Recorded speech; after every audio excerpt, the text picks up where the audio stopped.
It's time to get all your Star Wars news in a single file.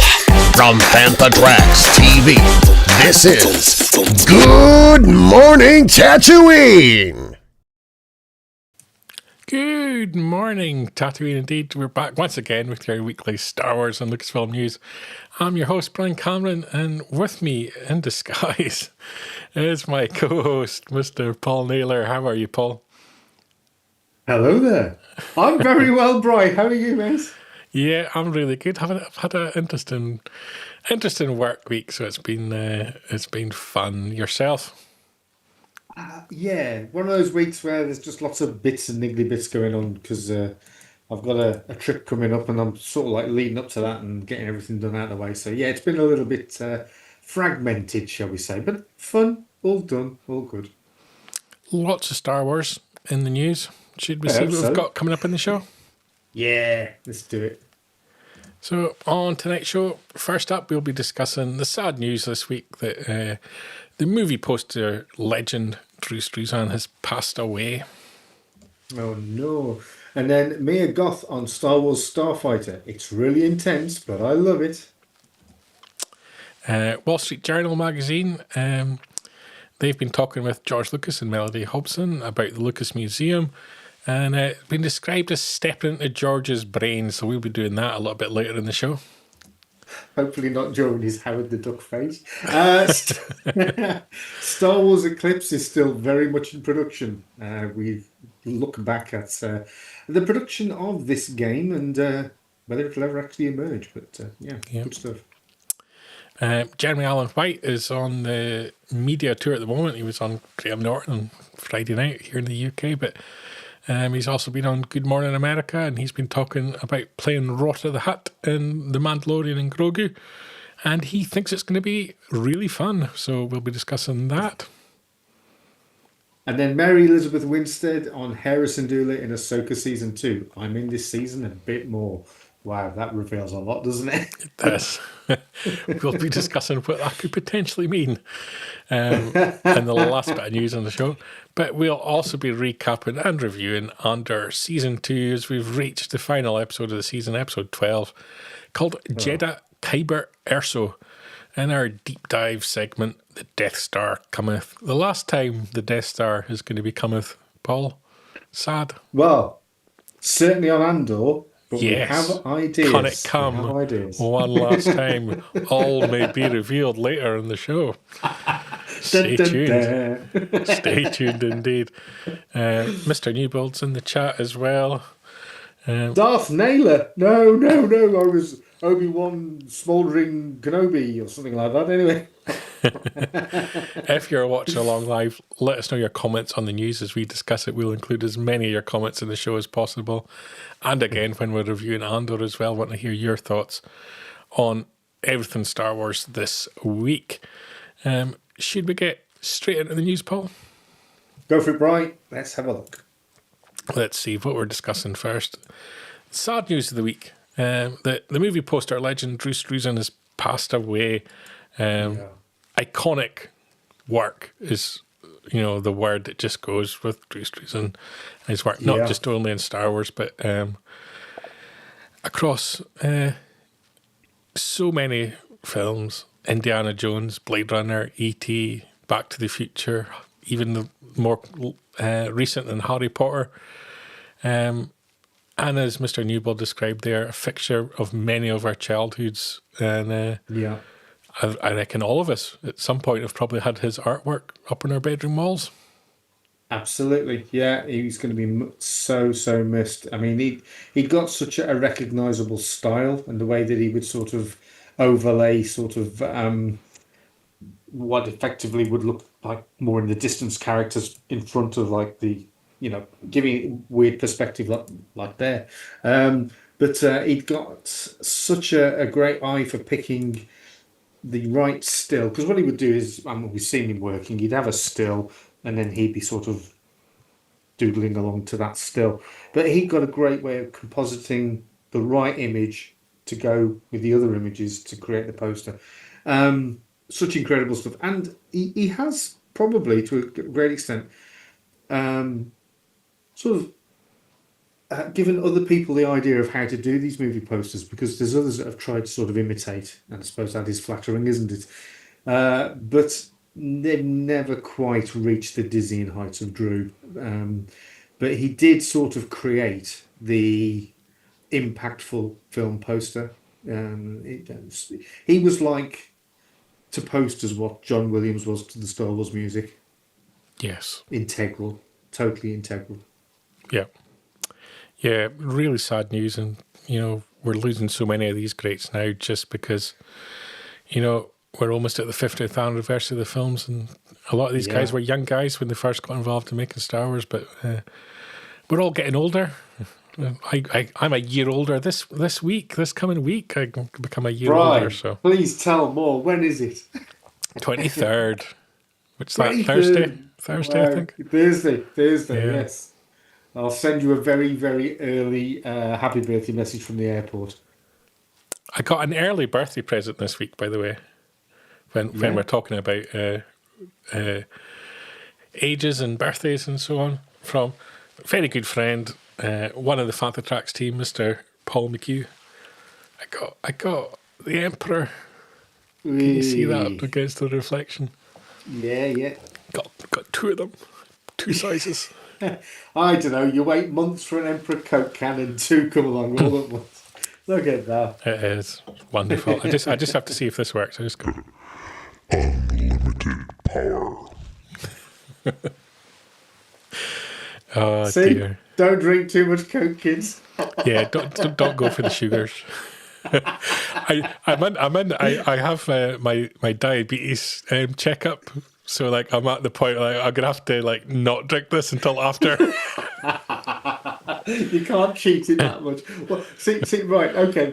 Bit of a side shuffle here. Forget the Star Warsy stuff. Now, with your diabetes, what do you do? Is it like a week before, 2 days before? How long before? Yeah. Gotta wait until just a couple of days after the test, don't I? Just no, but when do you go on to salad and chicken? Is it for a week? Is it for 3 days before the test? What is it? no, I've been very good. I've been very good. I'm on I've eliminated all sweets and crisps, and I'm purely on the walnuts and almonds. Popcorn. Yeah. Sad but times. you're buying the toffee crusted popcorn. That's No, it's sadly it's plain kernels. really? Plain. Oh, dear. Yeah. Makes you The only plain thirsty. kernel. Makes you thirsty for an Emperor. Other brands of Coke are available. And other plain kernels were available Yeah. at KFC. I will compare it to 1999 Pepsi Jar Jar. Oh dear. Oh, well, good luck with that. As One of Mr. those checks Newbold coming up. describes it. Chancellor Palpatine. Cancel it up. Very good. Very good. Very much Hey, thank you to Mr. McHugh for getting those for me, because I'm so chuffed. So nicely very done, chuffed. Paul. But on with the news. Yes. Next up on the news front, Mia Goth. Looking very gothy there, has to be said, on the cover of Elle. And she's been talking Star Wars Starfighter as she promotes Frankenstein, the Del Toro film that's coming very soon. And she's also going to be in Christopher Nolan's adaptation of The Odyssey, which I know very, very well. And she's been discussing Starfighter and the recruitment process for that. What did she have to say about it? She said, "It's really intense, but I love it. I'm being pushed in a way that I've never been pushed before. This is a completely separate film, not a prequel. It's its own thing with new characters, and it's a great script, a really great script." Sean Levy described recruiting Goth as, "We needed a singular actor to play a fiercely complex new character within the Star Wars galaxy. Mia is a unicorn of an actress. It's not like you could ever say we need a Mia Goth type, because there is no type, there's just Mia." And so it's interesting. I'm excited that she's very excited about the script. Very, very complimentary on it. excited that Sean Levy's very complimentary of her as well. I saw her in the X trilogy, which is a strange horror trilogy. Okay. Very talented actress. A very unique style. So I'm interested to see what kind of character that she's going to be playing in Star Wars Starfighter. Well, we've discussed this before on the show, but I think we're both in agreement that we're looking forward to Starfighter way more than we are the Mandalorian and Grogu, and we've got higher expectations for it as well. Particularly with it being the 50th anniversary year. I mean, please don't give us a dud that year.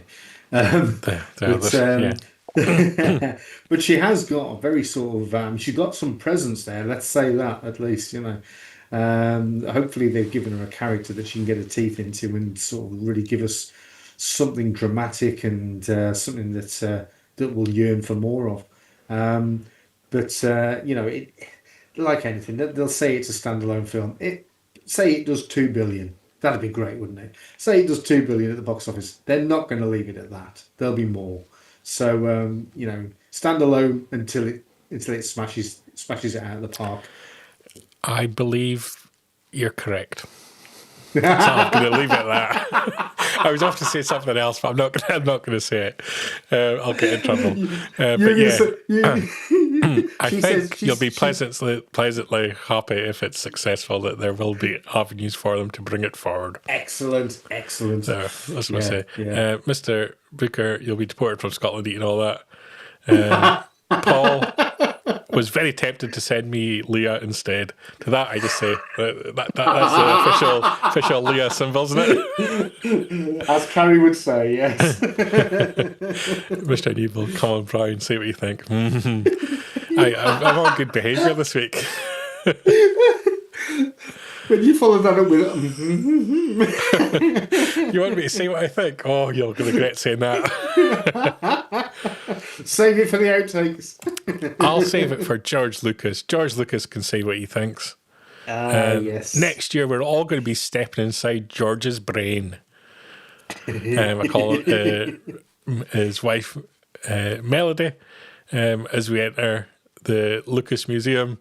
And George, as brilliant as ever, when asked about Star Wars being in the museum, he said that there'll be one exhibit that'll feature Star Wars vehicles. It's one gallery out of 33, and I did it grudgingly. I didn't want people to come to the museum and say, "Where's the Star Wars?" And what do we say, Brian? It'll be in the gift shop. In the gift shop, that's where the Star Wars is. Don't get your George Lucas Stormtrooper. But he makes a great comment about museums, and he describes it as the orphaned arts, citing the snobbery that excludes illustrators like Drew Struzan, for example, we've just spoken about, cartoonists and other commercial artists. So he's going to be championing those from the institutions of fine art. His museum is about the art people respond to in the real world. So steal all your stuff from the Louvre. Nobody cares. This is about the stuff that people really care about. Is what you're going to see in George's museum. And so it's going to be like the likes of the poster art, the movie art, what's created in order to allow a film to be produced.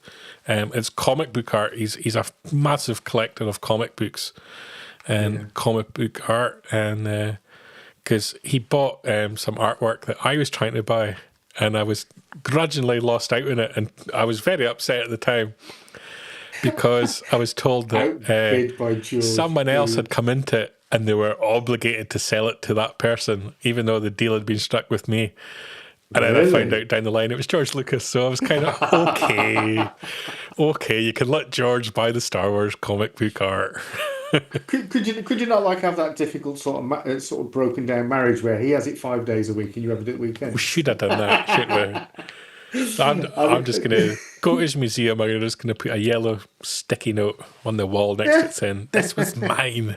The deal was agreed." I mean, he's obviously got a massive love of commercial artwork. That's why he enlisted Ralph McQuarrie, who had previously been, I believe, something to do with the RAF. He did a lot of drawings for that. certainly for the military. But he found Ralph McQuarrie from the most strangest of backgrounds and got him to interpret Star Wars to be able to sell it in the first place. So without George's nous to do that, we may never have got Star Wars in the first place. So he's clearly got a massive respect for it. I wouldn't say it was a concern, because obviously I'm going to go to this museum at some point, but I do think there's going to be a lot of members of the public that are going to be going there, even with all the publicity for it, that are going to go along there thinking it's going to be a stupendous Star Wars exhibit. And it's not like that at all. It will be a great museum, but it's not going to be the sort of museum that a 10-year-old Star Wars fan wants to go to. They're going to have one, obviously, as you say, one of 33 basically exhibits are going to be Star Wars. But it's going to be impressive because, one of it's going to be the Naboo Starfighters, which is going to be an impressive model in itself. Mark Newball's asking, did I run him close? I ran up the price, that's for sure. Made sure he paid more. Make sure you get to meet him. I mean, for my money, the greatest Star Wars museum that we've ever had was when we had the Mandalorian exhibit at Celebration. Never saw it. Oh, mate. That was the one I didn't go to. Just rub it in, eh? Just rub it in. I know, I'm sorry. I'm really sorry. I was digging out through my old clothes the other day and I found my Mandalorian Experience t-shirt, which I know Mr. Newbold never got and he wanted one of those. But yeah, that was an exhibit. That, to me, that was almost like a tester for a Star Wars museum. And if they'd have gone down that route, wow, that would have been amazing. But still, never mind. It is what it is. It'll still be good. Final comment to George, asked about selling the Star Wars franchise. Has he let go of his instinct to manage it? And his response was, Disney took it over and they gave it their vision. He's not wanting to be connected with that crap. That's what happens, he says. Of course, I've moved past it. I mean, I've got a life. We don't have a life. We've not got past it. He says, anyway, I'm after some bloke called Brian Cameron who tried to outbid me. Basically, he said, I'm building a museum. A museum is harder than making movies. So we're going to have to build a museum to get over Star Wars. To get over stuff. Mr. Booker nails it exactly. It was Doug Wheatley's art from Dark Horse Comics. He knows exactly what comic books it was. And he went to the Mandalorian exhibit as well. Had selfies with the Bantha. We did. It was a great exhibit, wasn't it, Matt? Fantastic. Mr. Newbold, for a say what you think. I'm just following George's lead. I'm following the maker. If the maker can make fun, I can make fun. That was more spank the maker than thank the maker. But I also want to say, doesn't he look well? Doesn't he? Happy. He does, actually. He looks happy, and I'm glad because I think he still sold Star Wars brand because he wasn't in a happy place with it. No. The negativity of the prequels clearly got to him. He made a lot of comments at the time and very clear he wasn't happy. I don't think he was happy with the direction that Disney have taken it. I think that's pretty clear as well. George was concerned about the reception to the prequels. Boy, what did he think about the sequels? Yeah, that's what's helped him get over it, you know. He now knows what it feels like seeing something that you don't like on screen.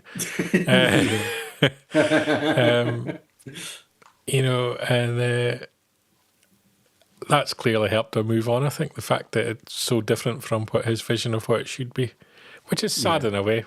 But I'm glad he's doing something that he's wanted to do for so long. And it's not going to be focused on Star Wars, which I think is great. It's going to be focused on what he loves as a fan of art and a collector. He's trying to dictate what his legacy will be. I mean, we know that he's always going to be remembered for being the man that brought us Star Wars, but, fair play to him. He's passionate about it. He's certainly got the money. So good luck to him. It's certainly something I want to go and see in the near future. And the interesting part as well is the people coming out in support of this museum. You know, greats across the industry, obviously friends of George, but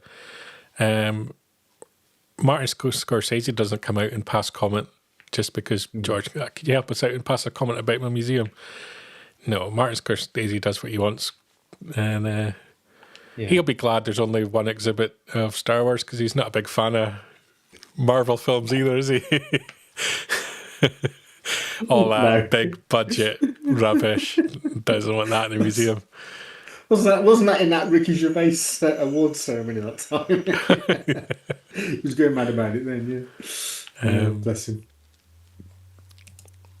Mr. Newell makes a great point. He's a frustrated architect, so this likely brings him as much joy as making Star Wars did. Yeah. And he'll probably find out that it's going to cost him a lot more than making movies. Running a museum, not an easy task. Things that cost a lot of money and take a lot of time. Yeah. Star Wars Eclipse. Strange one, this, because computer games in the Star Wars realm have normally been made very quickly, because normally they pretty much skin another franchise. You know, it's coming from someone like EA and they just take something they've created elsewhere and they put the Star Wars brand on top. Yeah. And sometimes it works, like the Jedi series. Sometimes it doesn't, like the Outlaws series. Because people come frustrated when you promise an open world game that isn't open world. And Quantic Games have a reputation of making very, very high quality games, and they're taking their time making this Star Wars one. It was announced 4 years ago, at the Game Awards in 2021, in fact. And it's set during the High Republic era, which is maybe something they're now regretting, having seen how the Acolyte did in that era. But anyway, it's happening.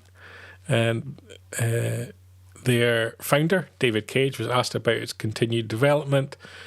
And he says it continues, and we're eager to share more with you in the future. This is the beginning of a new chapter for Quantic Dream.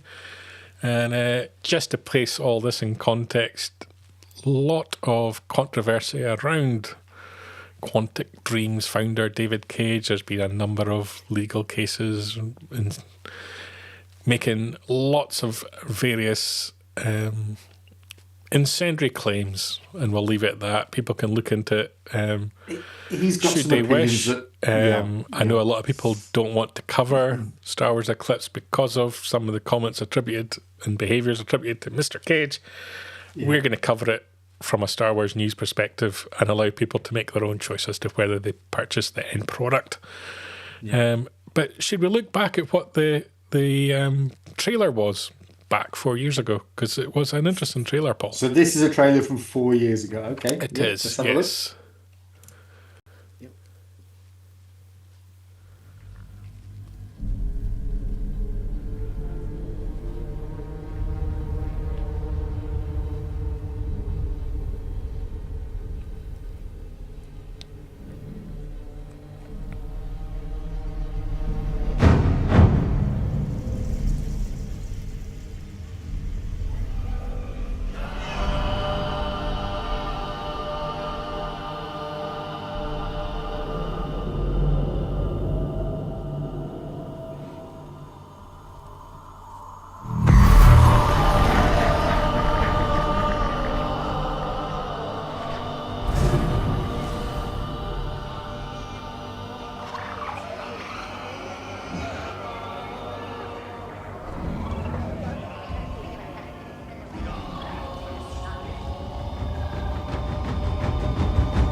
Impressive. Certainly It is. impressive. As Mr. Newbold says there, an impressive trailer. That is amazing. It's just a shame that he as a person is so divisive, really, isn't it? But yeah. yeah. And obviously that's a cutscene or it's a film. It's brilliant. Brought the game rather than gameplay. So it's all going to boil down to how the game actually plays at the end of the day. And there's probably a lot of work between now and its release that Quantic Dream are going to have to do to try and but that's the sort of TV mend show bridges film with a fan base that perhaps is not inclined to want to support their product. Yeah. But can you imagine a film or TV show like that? That would be incredible. I was very critical of the Mandalorian Grogu trailer, just ever so slightly, for failing to create any kind of excitement. That trailer fills you with excitement. It does, yeah. And it gives you just little clips of lots of things you want to see. Yeah. And I want to see more. It looks like the kind of content that I would want to consume. Yeah, absolutely. Yeah. Jack, over in Canada there in the comments there, evening legends, hope you're both well. I am very well, Jack. Hope you are too. Hiya, Jack. That's a very scary Facebook profile picture you've got there. As well. Was it the Addams Family? What was it? I'm going to throw it back up there. It's like a American Western type thing. Oh, I think I've seen the picture of that. Yeah, brilliant. Yeah. Hope you're well, mate. Hope Canada's doing you good.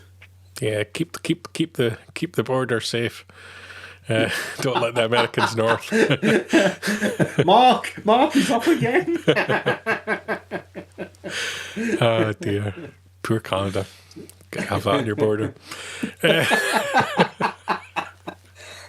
least there's water between us and France. That's all I'm saying. Yeah, clearly not enough. Not enough. That's very true. But on that bombshell, we need Jack there with the shotgun there to take out some of the dinkies. Oh dear! Like before we get taken off the air once again, we should move on to the next thing. Jeremy Allen White. Oh, dear. He thinks it's going to be really fun, and he's talking not about shooting migrant boats, but he's talking about the Mandalorian and Grogu. Just to be clear, and playing the character of Rotta the Hutt. He was on Good Morning America. He's also been on Graham Norton as well. He talked about meeting Jon Favreau, who directed the film and the series prior. Been a huge fan of Jon's work. He talked about movies, and Jeremy Allen White asked about Swingers, which I presume was a movie or TV show. I'm not entirely sure what kind of conversation they were having. But he was asked if we'd like to come in and maybe talk about doing a voiceover for Star Wars. His response was he loves Star Wars, I'd be happy to. And then he discovered the character he'd be portraying, Rotta the Hutt, child of Jabba. And he said it's been a fun process. He came in, did the voice. They hadn't filmed the movie yet. Then they made the movie. I've come in, did a little bit more, and I'll probably do a little bit more yet. He spoke to Pedro the other day, and he thinks he was doing some more work and seeing more of the film. And he says he's excited to take his kids to see this one. I think it's going to be really fun. So if Swingers is a film or TV show, probably one that he can't take his kids to see is Mandalorian and Grogu. If anyone wants to Google Jeremy Allen White Swingers and find out what it is, I don't want to Google it. I'm going to assume that Swingers is either about baseball or golf. Do you think? Should I Google it? Will I take the risk? I'm not on a work computer, so I can do it. We'll put his name in as well with it, so that you cover yourself. Swingers, Jeremy Allen White. Yeah. First one is from Cosmopolitan, and it says Jeremy Allen White's full dating history. And then the next one says is Jeremy Allen White sober in real life. Oh dear. All dating history, kissing people, on Jeremy Allen White's girlfriend and full dating history. See, Google's let me down. let's click on AI mode. Will AI mode help? No. He was upset once when his wife called herself a single mum. We're not finding out anything. Let's see what the fountain of knowledge, Mr. Newbold. Here we go. Swingers was Favreau's 1997 breakthrough film with Vince Vaughn. There we go. That explains it. I always thought Jon Favreau's breakthrough part was in Friends when he played Pete, the ultimate fighting champion. Pete, the wrestler, yeah, where he was, yeah. Yeah, he was the ultimate fighter, wasn't he? Yeah. I much prefer your Google search to the truth. I'm just glad that's all it brought up. Yeah, to be honest, Mark, Brian's answer was way more entertaining than it was in a film. Never trust Google to give you the right answer, especially now they do these AI responses. I hate it. Yeah. Although, if you get a chance this week, watch the video of Boris Johnson talking about AI and ChatGPT. It's very funny. Just type in Boris Johnson and ChatGPT. You'll laugh, that's for sure.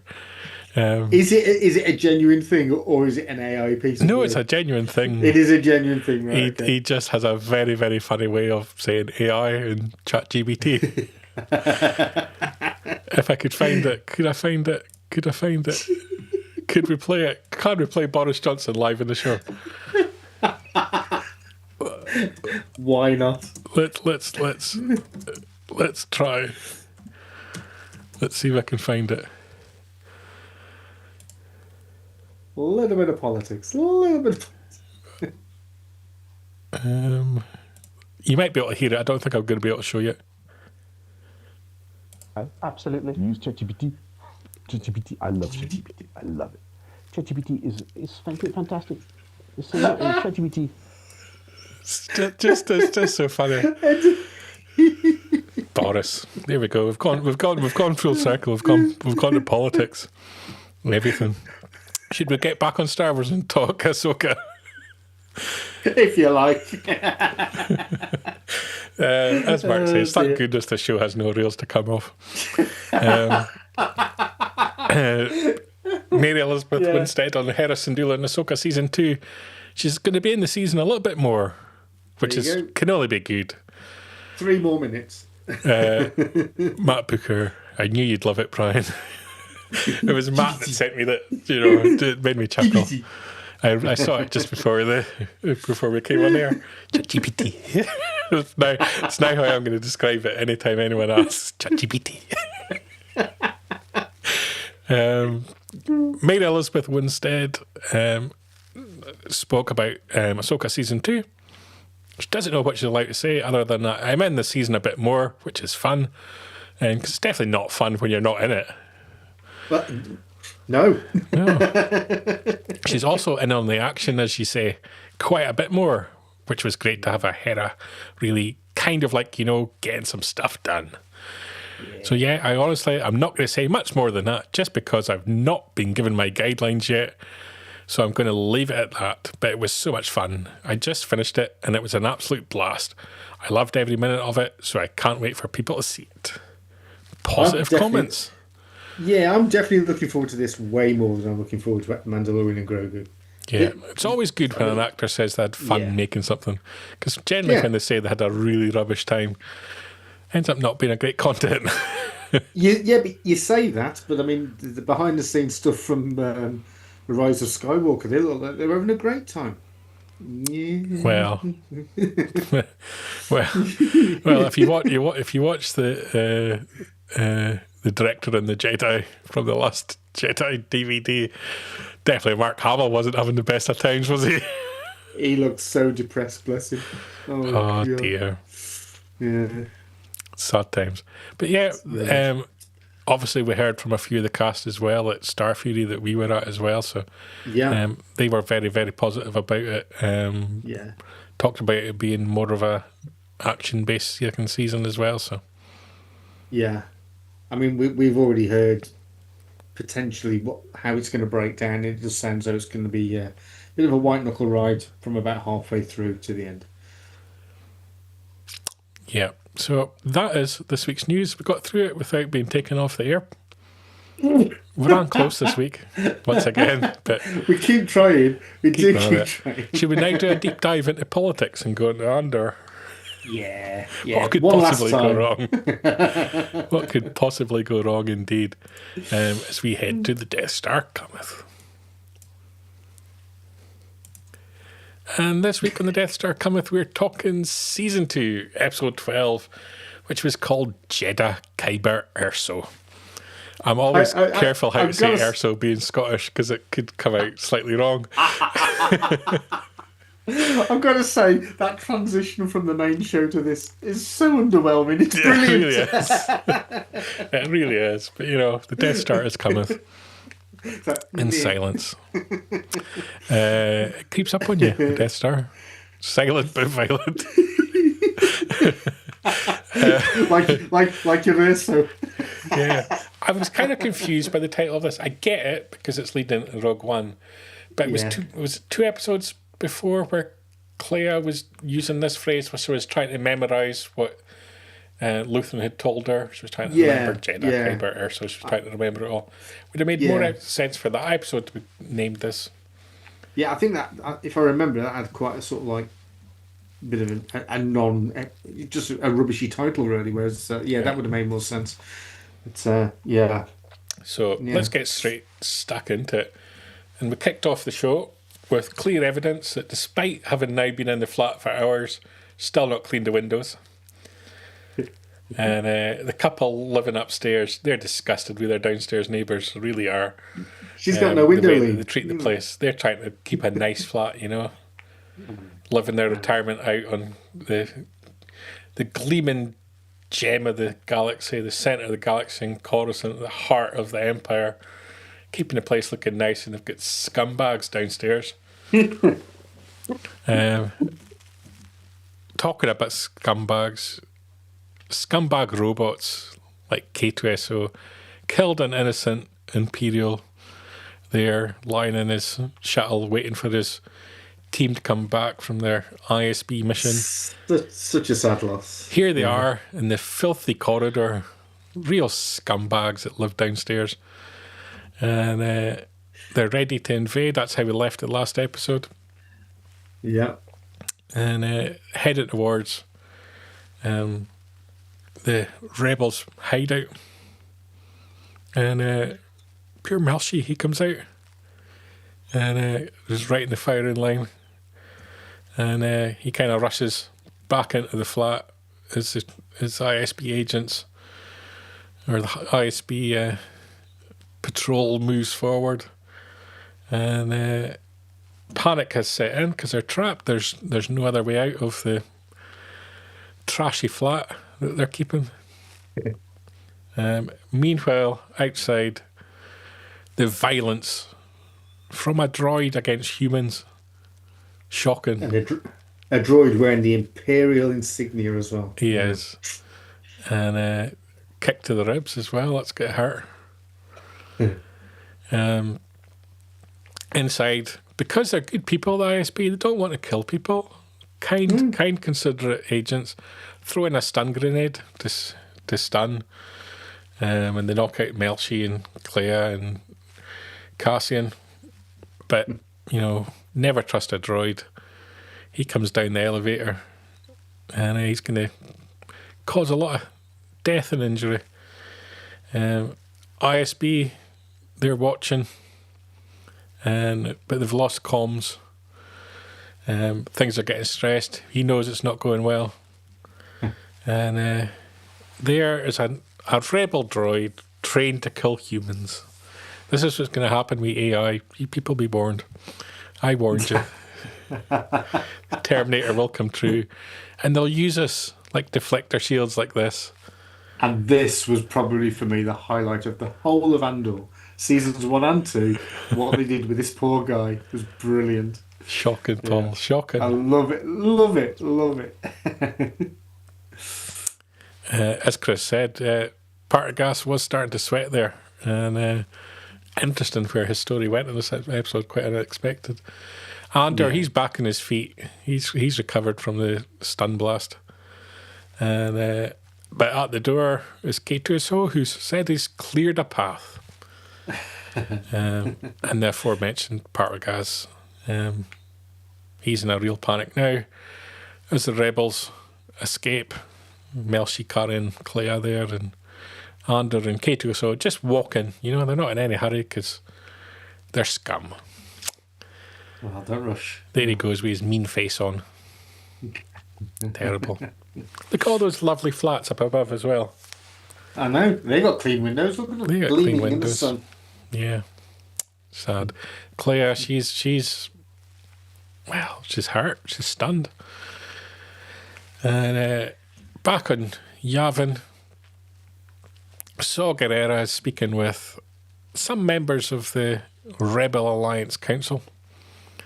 Mainly Mon Mothma, who's, had a haircut since we last saw her. And went and visited the hairdressers down in Yavin. They have quite a heated conversation with Saw, which sets up Rogue One quite nicely. Yes. Yeah. Shows the different attitudes, actually, of the Rebel Alliance. It's not particularly well aligned. And it was something I pointed out on social media this week because I won't name who, but someone posted, obviously there's protests in America about no kings, no emperors protests that are going on, and each to their own politics in America. You wanted independence, you got it. You own it. Decide what you want for yourselves. You had the chance to be ruled by us and you turned it down. Because our royal family's doing so well at the moment. Very, very popular. Yeah, very popular. And the Rebel Alliance, people talk about, was it a populist movement? I don't think so, because you've got Bail Organa there, who is a senator because he married the Queen of Alderaan, so a monarchy that's not elected, who also take control of the politics and make the decisions for the people of Alderaan. There's no evidence that the people of Alderaan supported what Bail Organa brought them into. You've got Mon Mothma there, who used her own personal wealth, like Elon Musk, to instill the politics that she wanted. No evidence that the people of her home planet supported her politics. Then you've got people who quit the Empire, who were generals, for example, in the Empire, and have quit to form a military. There's no ever any evidence of a popularist movement in support of them. Even from the initial bits that Andor showed, where it was a ragtag of individuals on Yavin who were willing to kill each other. It's an interesting way, because then you have to decide who's on the right side of politics, because is it the people that have the support of the people, or is it the people who think that they know better? It's an interesting one. And it's actually nice that Star Wars is a little bit grey here. And it was actually one of the highlights of Andor for me, was it never really portrayed people as being in the right. It was more a case of what are people willing to do for their beliefs. Yeah. Well, that's what it is, isn't it? There is no right, there is no wrong, there's only opinion. It's you are right if you think that you're right. I'm sure there'll be loads of other people that say that you're not. And, in this scene it's great because you've got Saw Gerrera, who has his own personal beliefs. He's obviously anti-Empire. Yeah. But he doesn't align with the rest of the rebels here. No. And he actually, in fact, feels threatened by them because they kind of let out that they know a little bit about that he's on Jedha and what his plans are on Jedha, and they're not particularly happy about it. And it's very tense. That's why it's an alliance, though, isn't it? Because it's a number of different opinions that are willing to sort of like come together, even though they might not necessarily agree with each other, to fight a common enemy. Yeah. And arguably, you've got Admiral Radis here, who wasn't part of the meeting, but was out in their sort of military command room. Yeah. Arguably, the Mon Calamari have the most reason to be part of a rebel alliance, because they had actually been in conflict with the Empire on their planet. And so out of anyone, it's probably more clear that the Mon Calamari were, as an entire planet, were anti-Empire. And it was great to see more of Radis anyway. It was great to see more of Radis. And so out of all the characters, he's probably the most justified in his position, to be honest. Yeah. Chris David there making a great comment. Rebel Alliance is a patchwork coat of treason. It is, and it all boils down to whether you think they're in the right or not. Patchwork coat of treason. I love that. That should be the next novel. It should be, but I would love that. I would love to get into the roots of that. The Empire and the Rebels. Who really is right? Because. That's kind of what Andor tried to do. And this whole though, no kings, no emperors kind of post. Someone had like a Star Wars poster about, and this is why I get back to this. They had a poster about using a quote from Andor about the rebellion, and I had to point out that you've got Bail Organa, who represents the monarchy, unelected monarchy, making political decisions for his planet, was also part of the council that elected Palpatine and gave him his powers to become emperor. So in saying that the Rebel Alliance is aligned with the idea of no kings, no emperors, they actually represented kings and queens and actually put in place an emperor. So it was quite interesting how people view things. I don't want to stir up too much of a hornet's nest here, but that Bail Organa isn't my Bail Organa. Well, that's the other thing. Has the real Bail Organa been replaced? That's another thing. It's happened multiple times. Jimmy Smits clearly gets blown up when Alderaan goes, but I've got a feeling that this guy, he's still about.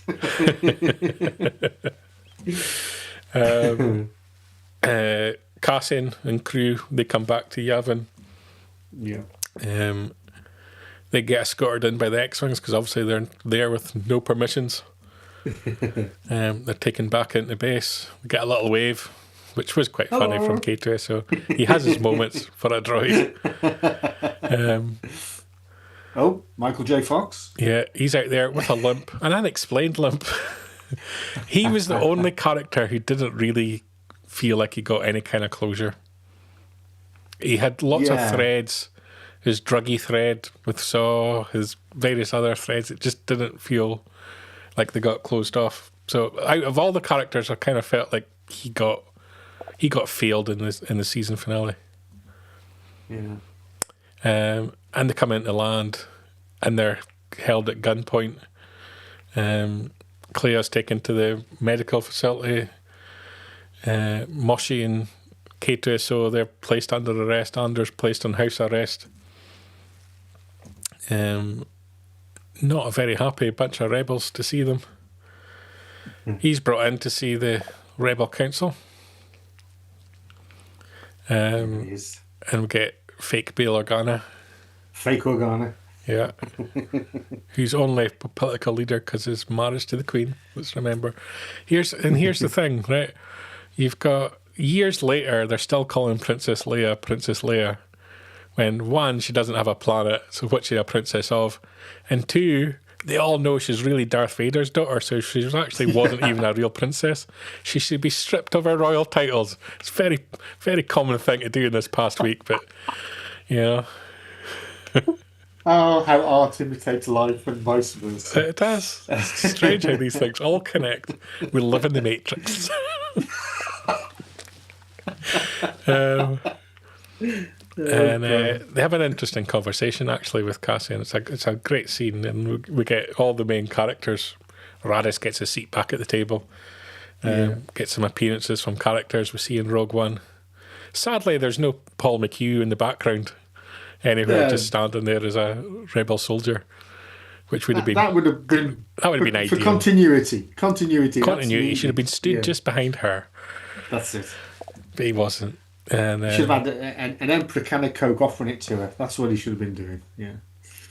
And they have a very interesting conversation because Cassian's tried to explain to them about the Emperor's renewable energy project and how it's all a big con and how it's really a Death Star. Again. Similar to the windmills and solar panels that people are getting sold.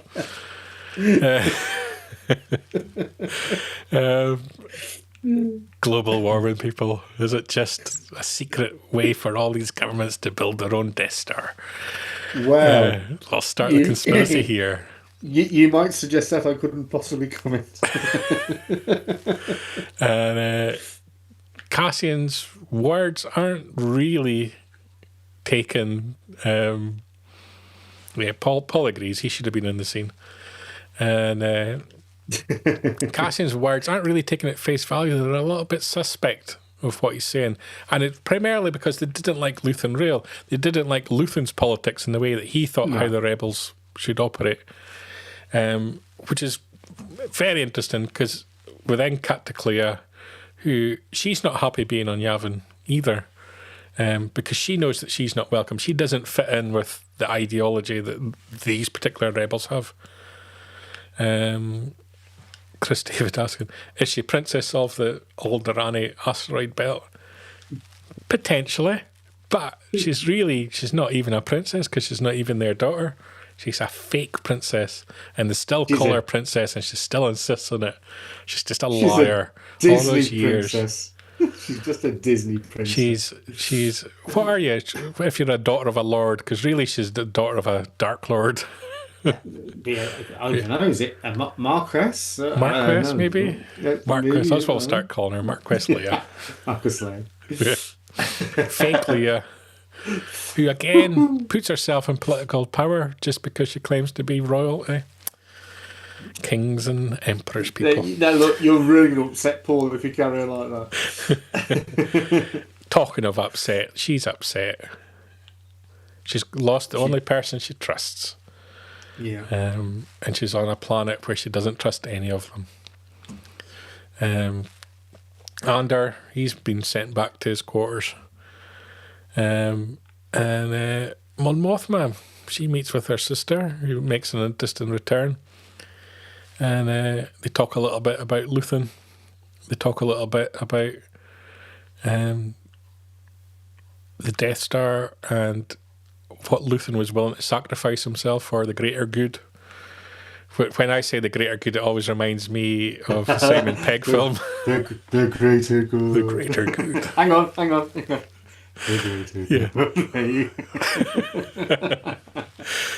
What was not Shaun of the Dead? What one is it? It's the police one. Hot Fuzz. It's Hot Fuzz. Hot Fuzz. Yeah.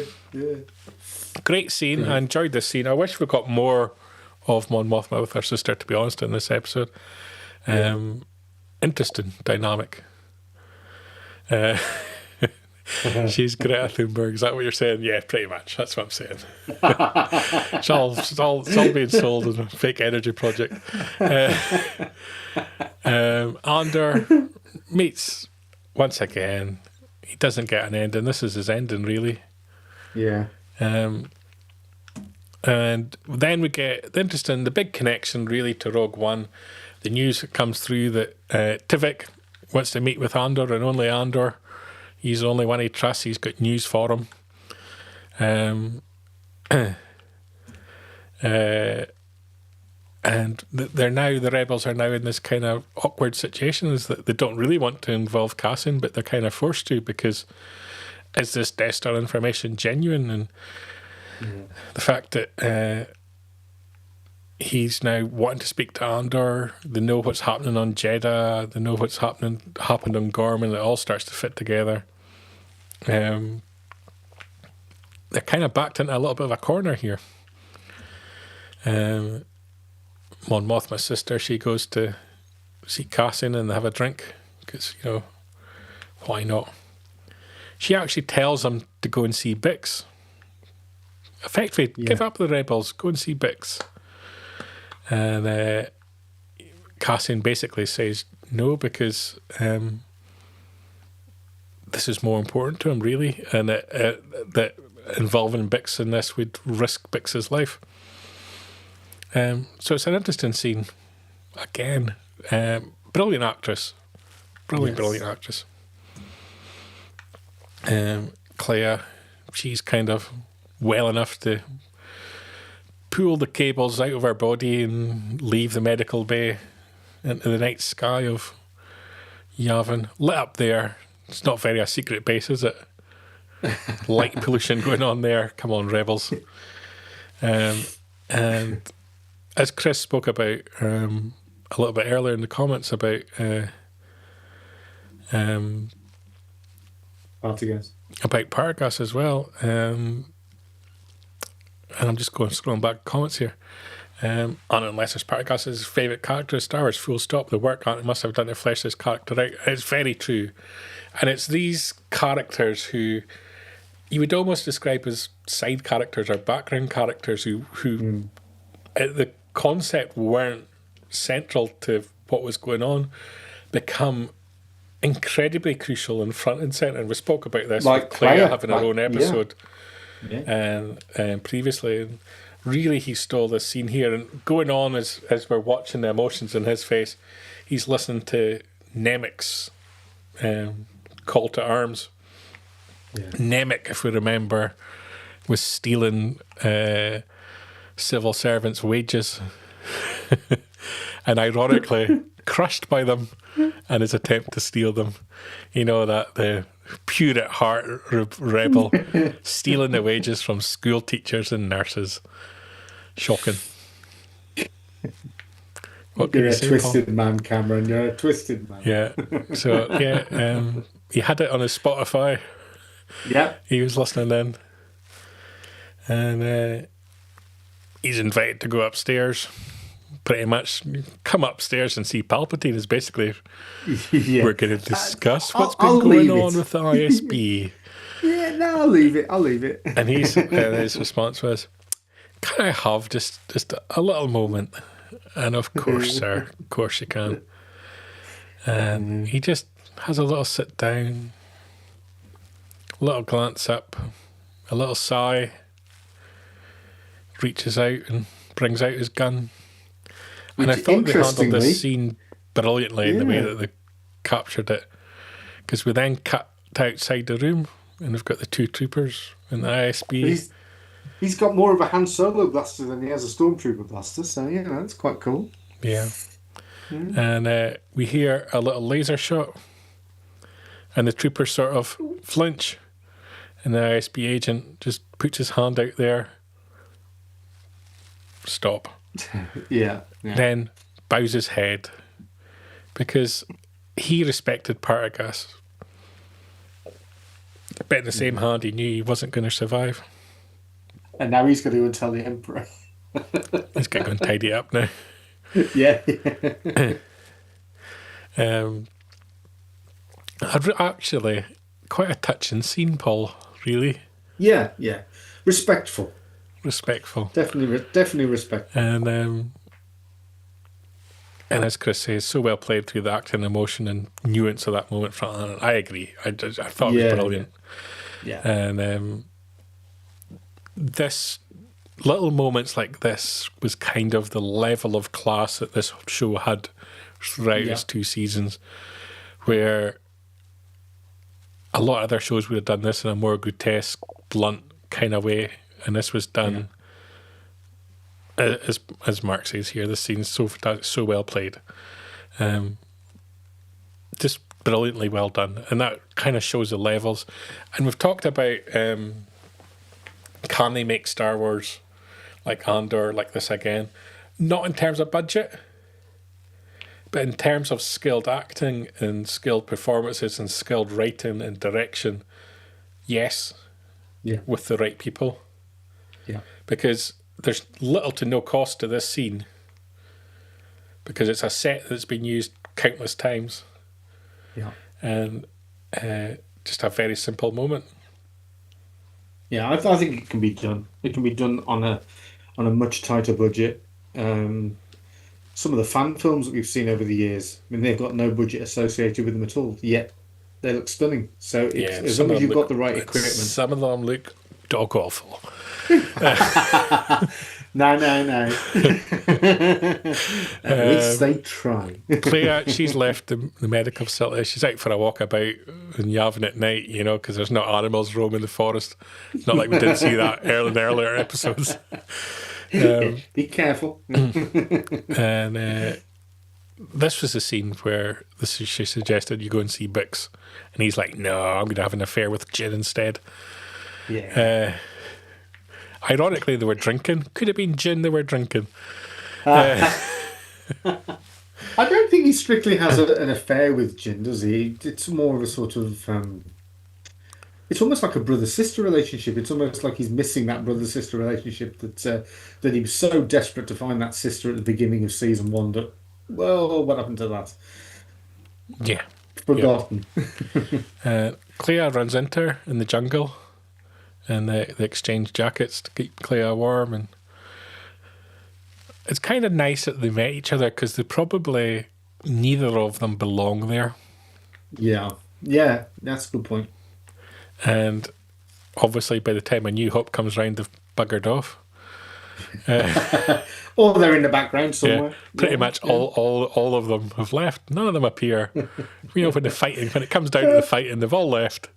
Shameful. Doesn't mean they're not there. Doesn't mean they're not there at all. They go for a little walk through, again, scruffy looking camp. Yeah. Back to our house. And they have like a little remembrance of Luthen, it's fair to say. Yeah. Meanwhile, K2SO and Moshe, they've been let out of jail because everybody else has just been walking freely around the planet for the last half hour. They've locked up the Scotsman. Locked up the Scotsman. What's that about? Quite right. And they've only been let out because our good friend here has come to speak to Andor because I'll have a gin and tonica, please. Very good, very good. They need Cassian to go and meet his pal so he can murder him after he gets information about the Death Star out of him. Yeah. Which, in all fairness, when you now watch Rogue One, he gets no more information out of them than what they already have. Yeah. And then he just kills them. Yeah. They go back to they have like a cut scenes where they all sort of discuss, right, we're going to send Cassian on this mission. We're going to find out all about this Death Star and what it means, and then we're going to make all our big decisions in a big movie to cap it all off called Rogue One. And then we get like a little montage and a little sing-song, and Cassian's asleep and having a dream, and he thinks of his sister as a little child, doesn't think of her as working as a prostitute in a strip club anymore. He's pretending that that's not happening in his idyllic little dream world. Because he could have saved his sister from a life of promiscuity, but he didn't. He just went gallivanting, and when he had time off and he had no troubles and he had money, where did he go but Namios to party it up? And what was the name of the girl he had an affair with in Namios? Oh. Can't remember. Mark will come in with it. Yeah. Oh, yeah, I know what you mean. Yeah. Mark's going to have a duck annuals. That's terrible. Oh, dear me. But yeah, K2SO actually has another funny moment here because he wakes up Cassian and then he makes a comment. It's awkward waking up humans. And we get like a little scene with Bail Organa, fake Bail Organa. Yeah. And Cassian goes for a stroll. And we meet all the Rogue One guys like warming up just before they all get killed. Finally get to see Pow. Look. Hey. My mate here with his girlfriend not having sex in front of everyone with her, which was nice to see. They've got their own house now. They don't have to be the aforementioned swingers from earlier in the programme. Their own tent. They've got their own tent. There's probably someone looking in the window. It's like a shanty town outside of Benidorm, but there you go. Our name was Windy. Of course it was. There's Cassian, goes for a stroll. There's a guy walking past with a laptop there. Yeah, Hewlett Packard. Mon Mothma and their sister, they're out having breakfast.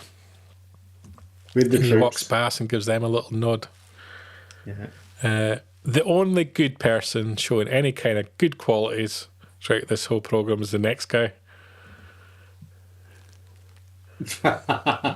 Scumbag. Utter scum. He's just making sure that his daughter's mother-in-law gets home safely because she's had a wee drinky poo. Yeah. And he's having a wee drinky poo too. They've got a new taxi driver, which is nice to see because Cassian killed the last one. He's just trying to get home. Because there's Mon Mothma. She just abandoned her husband and child in pursuit of her rebel tendencies, her terrorist tendencies. You're a wrong Wow.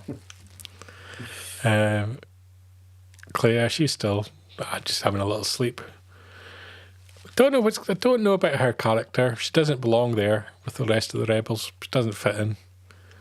But she's got nowhere to go, has she? No. I mean, she's literally lost. Yep. Yeah. And talking of people who are lost. Claire Henry. Finally, she's in jail where she belongs. For crimes against Kylie Minogue. Yeah. And the lights go out and she has a little cry. Oh. Well, you know. They've got parts for Death Star 2 to get made. She's on Narkina 2 making parts for Death Star 2. They never did get that thing finished. No. That's because she wasn't a very good worker. No, look at her. Too much crying, get on with it. He continues to walk all the way through the base. Shows you how lax security was. Didn't pass a single security checkpoint. It's a bit like TwitchCon, if you've been watching the scandal from TwitchCon. Oh dear. He notices the little Jedi healer and he gives her a nod. She gives him a little nod back because she knows he's a way to kill. Because she can read his mind with her Jedi mind tricks. I didn't like that character. Either did I. Completely stupid. Yeah. So he's looking out his window. Still never been repaired. Little Star Destroyer there in the horizon over Jedha. Yeah. Yeah. And don't do drugs, kids. Yeah. He's still walking. And he eventually gets to his ship. And we get a little cutscene away to Mr. Krennic, Director Krennic, to give him his proper title. What a good job he's done. That's how you get the job done. Look at that beautiful renewable energy project there. Very efficient. It's going to help cold planets warm up around the galaxy. That'll certainly be very warm. Still warm, yeah. If you need your soil aerated, it's there to help. A lot of Star Destroyers there as well. Guarding it. There's 4 of them I see there. A couple of TIE fighters. TIE fighters are not in perspective to the Star Destroyers, though. Look at that. I hope not. Cassian, K2SO, they're away to murder in cold blood. Yeah. And that's how we end the episode. With Oh, them is flying it? away. And then we What cut is it? back to, I forget the name of the planet, but we'll call it the Cornfield Planet. And this is why I hate droids. Why are the 2 droids behaving like children and chasing each other? What would you think if your mobile phone started chasing your iPad? Think about it.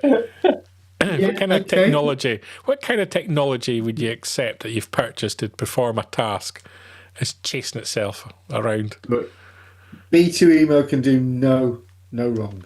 What a droid. Then what a droid. Just to really cap it off and really upset me, a whole 2 seasons of rebel scum. How do they cap off a series? Walking through a cornfield. Through a cornfield, destroying the crop. What kind of behaviour is that? I think there's definitely a pathway there. And there's a pathway there because they've done so many cuts of the shot. Yeah. So walking back and forth, trampling it down. And we're all thinking, what's going on here? She should have been fired, thrown off that planet. I would like to point out that the Imperials come to that planet on a regular basis to do inspections. Why would she go there? This is a planet where she was sexually assaulted. and she's returned there to have a child, Yeah. and they're going to be regularly checked. She's effectively an illegal immigrant. She doesn't have the documents to be there. It makes no sense whatsoever. She's happy. Look at her. She got a little baby. She's got a little imperial child. No, it's not an Imperial child. it's Cassian Andor's child. Are you sure? Because Look, if it's Cassian's child, he doesn't care, does he? He's away Well, he having didn't an know. affair with Jyn Erso. He's not having an affair with Jedha, so he's treating her like a sister. Even when Mon Mothma's sister said, let's go and see Bix, he's like, nah, I don't want to go see her. He's just a bit busy at the moment. Yeah. Had he have known that there was a little mini Andor? He's hanging out in beaches with Jyn Erso, watching sunsets. Oh dear. The beautiful thing is, though, that we could have a third season of Andor based on this little child. Could we not? Mr. Newbold's comment there. Makes as much sense as hiding Luke and Tatooine and still calling him Skywalker. Well, yes. Yes. Yes, that's true. It's a Take bit your like point. change your name from Obi-Wan Kenobi to Ben Kenobi.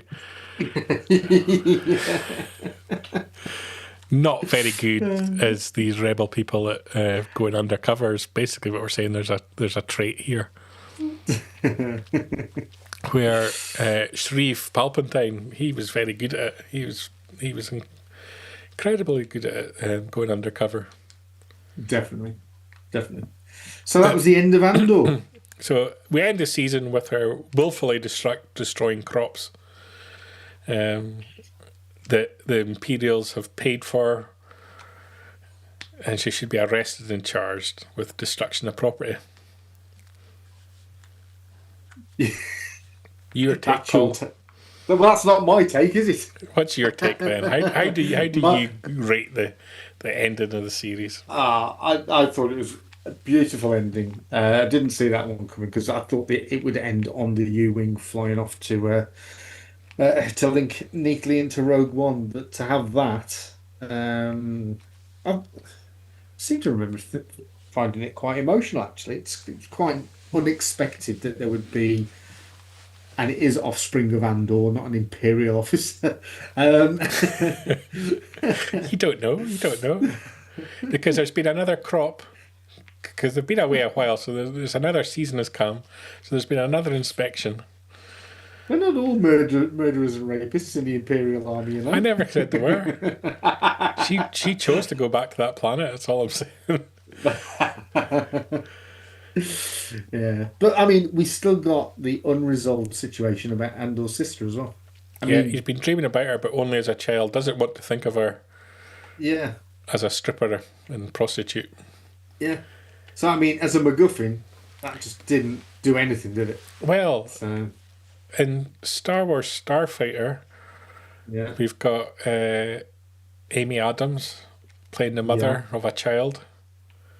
Could the child be Cassian's son, and could she be Cassian's sister? No, that'd be good. because everyone says she's going to be Mara Jade because she's got red hair. Yeah. She could be the daughter of Mon Mothma. I suspect that we're going to find out sometime down the line that he's got some sort of Jedi power as a child, and he'll be part of Rey's academy. Yeah. Sadly, because they're not very inventive sometimes. Lucasfilm. No. But it was a great series, Andor, wasn't it? Seasons 1 I and wasn't 2. blown away with the finale. It was very talky. I think it was and lacked, it was it satisfactory. needed a little bit of oomph and fire in action. Yeah. I don't think it I had it. think. Part of Gas's think- ending was brilliant. Yeah. Mark makes a great shout. Ronald McDonald could be Mara Jade. Ah, yes. I'd never considered that. That's why we don't see much of him these days. Probably. I No, believe the Monopoly game's back on in McDonald's Yeah, it at the is. moment. Yeah, I mowed a hot apple pie. Do you watch the documentary about the McDonald's Monopoly game on? I think it's on Amazon Prime. Oh, It's very I've good. heard about this. I've heard about very it. 'Cause, good. Yeah, there was a real issue with it, wasn't there? Have you seen that film about how McDonald's began with who's the guy that Ray plays Kroc. Batman? Yeah, with Well, Michael Keaton as the Batman star. plays Ray Kroc. Yeah, Yeah, that's yeah, that's another good. That's another good one. that is great. Yeah, and God rest his soul, Morgan Spurlock for eating all those supersized meals. Yeah. Yeah. But, Anyway, you know, we I dive. wasn't blown away with the finale of Andor. No. It probably needed to do. It was very drawn out, conversational wise, and I probably had to because I had to find endpoints for all the characters. I wasn't satisfied with Clea's ending. I wasn't satisfied with Wilmot's ending. Probably Mon Mothma's sister as well, because we don't get a continuation anywhere of those characters. They kind of didn't have satisfactory conclusions for me. I know Bix was a little bit of an open ending, but that was kind of your they always use the word hope, which I hate. But that's your hope moment in the end of series. But do you think there's an opportunity though to pick up the strings of those characters that you just mentioned in effectively a third season of Andor, set either running parallel to the events of Rogue One or Well, Star as Mark Wars? said, and other people have mentioned this before, it sets up an ISB Hunters TV show with Clea and Vel Yeah. aboard Luthen ship.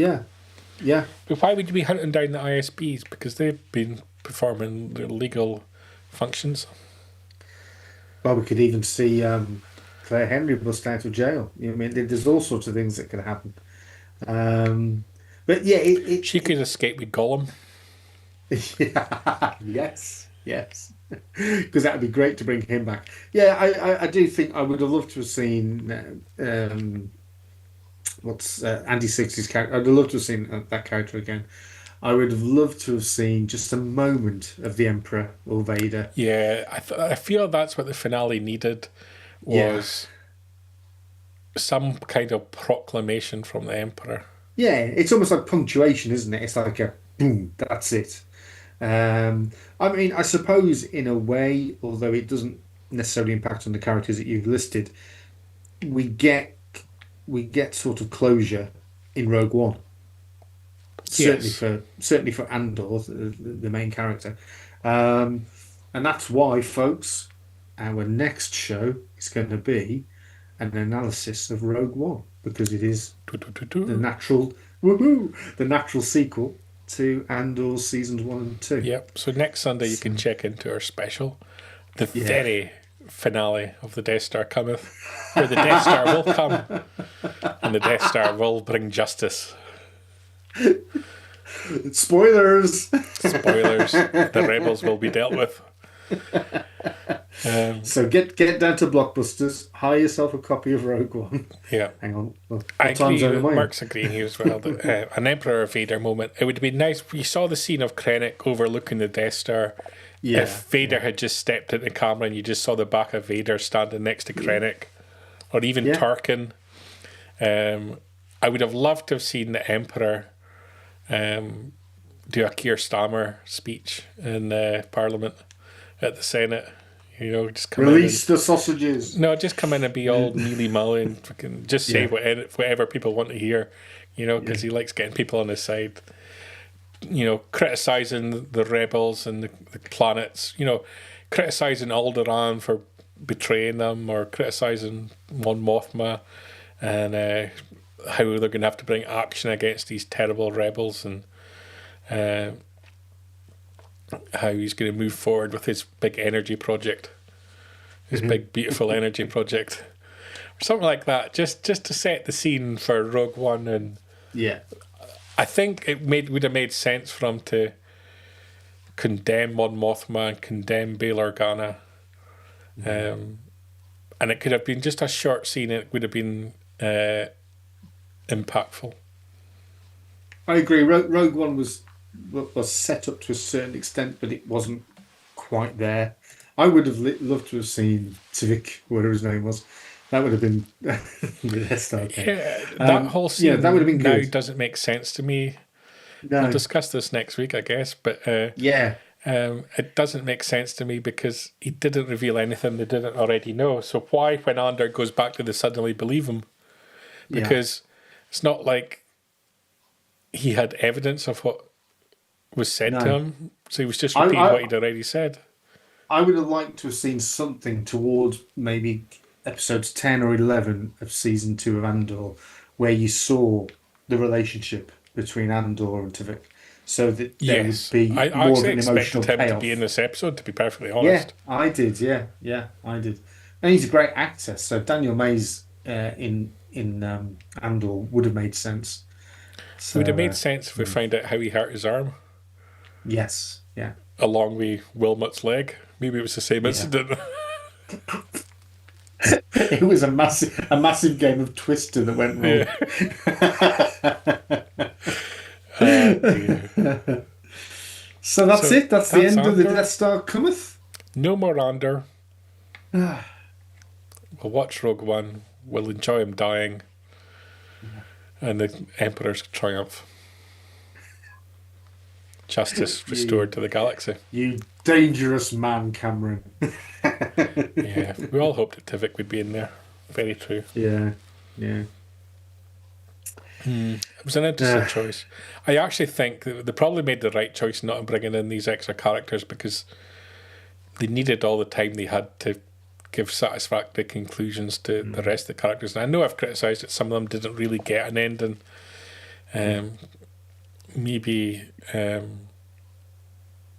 But that does give us hope for something else in that same time zone, doesn't it? Yeah, that's what I mean. Maybe it's always nice to leave an open thread or two. Not everything needs to be capped off brilliantly. And as Mark brilliantly says, a great way to end the episode. Maybe in Star Wars they don't call it Twister, they call it Swingers.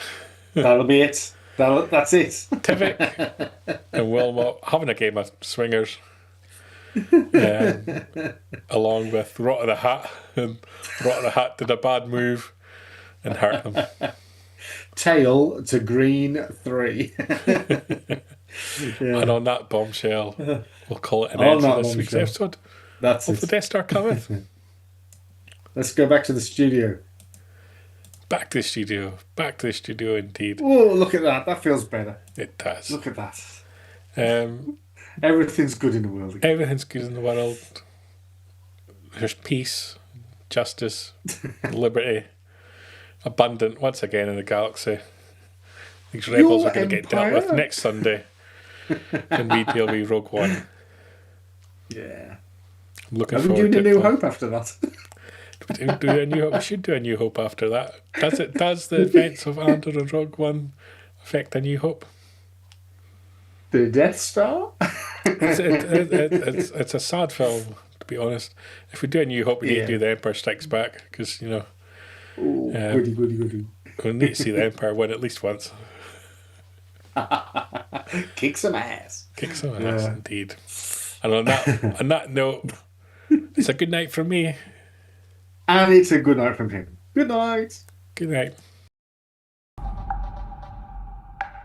Keep up to date with the latest Star Wars news each and every day on FanthaTracks.com. You can also find us on Twitter, Facebook, Instagram, TikTok, Tumblr, and Pinterest at FanthaTracks. And be sure to like, comment, subscribe, and follow FanthaTracks TV to be alerted to new content and to be a part of our live shows.